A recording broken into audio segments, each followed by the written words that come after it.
Let's do this, fam! Wow, it's like we didn't even... It's like we didn't even take a 20-minute break. Nope, we just literally hop back in there because I want to finish this. I'm gonna tear my fucking house apart looking for a third digit. Is the other sticking? Oh, wait, it's right here. Oh, you fucking scrub. Is that lead for something? Are you here? Oh, it is! It actually is lead. Are you here? Yeah. Might be for the safe. What kind of phrase was that? Are you here? I just said it. I'm a leak detective. I'm a leak detective. I see leak and I crack it immediately. There is no such thing as a leak code. A leak code. A leak code.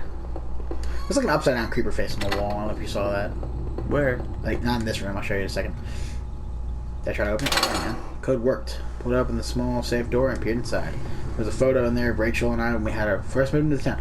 In it, we were smiling outside the front of the house, which looked like a real mess. We looked happy, though. Odd, I couldn't remember who took that photo. Inside the safe was also an envelope. The front of it read, "Do not open until I tell you." I guess this was a good time. This time, Sue was inside. Yeah, open it. Tore open the envelope and removed the yellow lined paper inside. On it was a letter written in a hand that looked familiar. I know this whole event has probably been pretty difficult. You can't imagine how hard it's been for me, too. Well, maybe you can. This isn't meant to be an excuse, but, well, I hope you can better understand why I've done what I've done. Moving to this town seemed like such a dream. A quiet place to get established, to live out our lives, and to be together. But you know as well as I do that things quickly changed. Your drinking was one thing, but as you grew more distant and you treated to that world of yours, well, it was clear you didn't need me as much. In fact, maybe you never needed me at all, but it took all this to make you realize. In the end, though, you may never forgive me for this. You may never forgive yourself. This is probably for the best. You'll be healthier for this. I'm just sorry it had to happen this way. Rachel. Fuck. See, in that other dude's house we started in for some reason, he had fucking booze all over the place. This is Silent Hill. This is basically Silent Hill. Or Hell. Or the same thing, really. What was 99 down here for? That was weird. Go. Oh, I'm not done yet, I guess. Okay. I thought it said go back to the basement when you're ready, but I guess I'm not ready. I'm not ready, Steady. Can I just leave? No.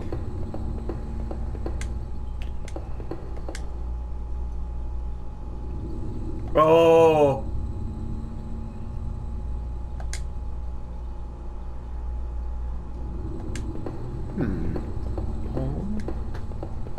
Home. Let me go into the basement. Fuck, I can't. I have to leave. You have to kill yourself? I might have to kill myself in the bathtub or something.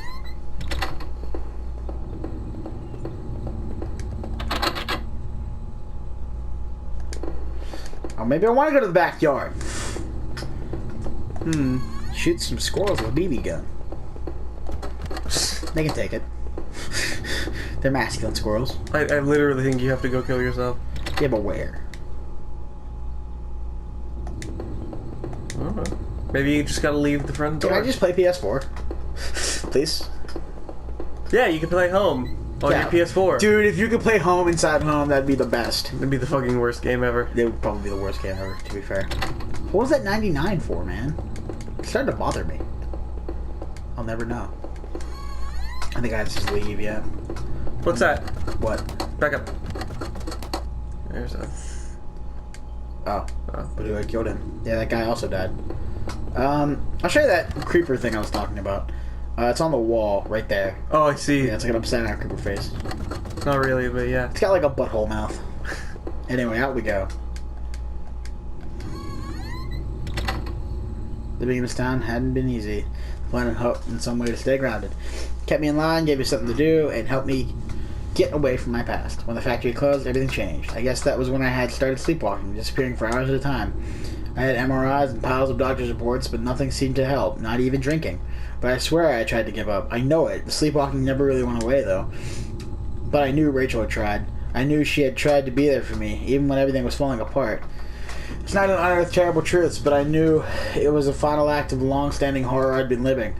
Waking up in that house tonight was the final cruelty. I wish I had remained unconscious in that room forever. It was obvious to me that the man I had found in that house had something to do with all of this. Could he have killed Rachel? I started to see that there were too many things I had seen to think otherwise.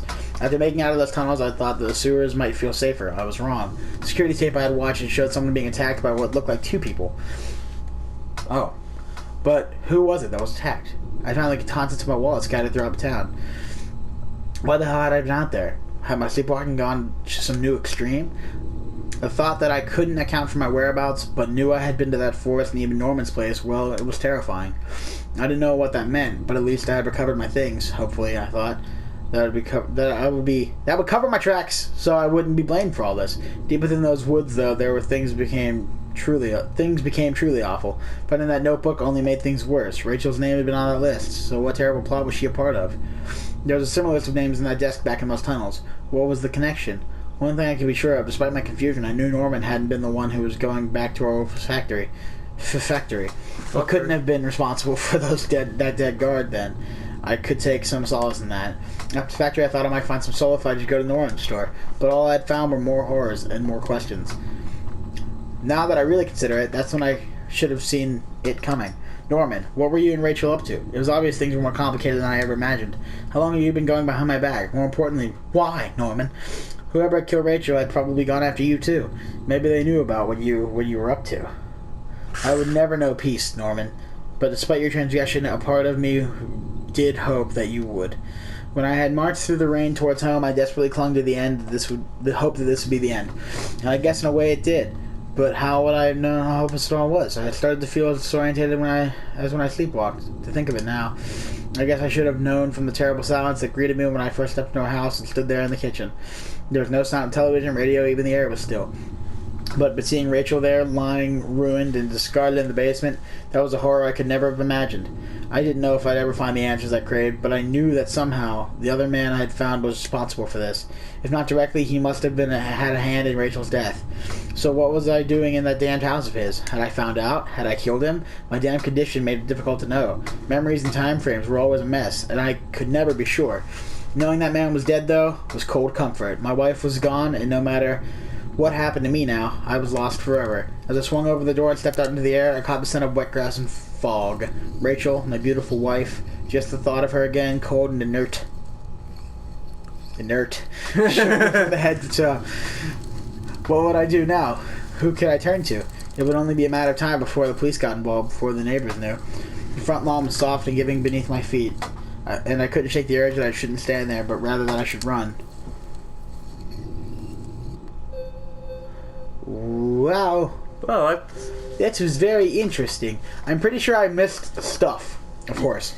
yeah. But I'm gonna guess that guy was actually, like, he sleepwalked into a dude's house who helped him do it, I guess. Maybe, I don't fucking... I should look up what happened. That wasn't much. It's not really horror, I'd say. Well, it is technically literal horror. Alex, son of Snake Hater. Son of Snake Hater, yeah. That's the son of Snake. Of course. Home is dedicated to my wife, who I murdered. Good job, guy. Disclaimer, creator did not murder his wife. I'll have that on screen. And it just restarts. Well, that was interesting. I might play this again and tell you what actually happened on a future episode or something. Yeah. That was 10 minutes, yeah? Okay, wait, continue. What? What?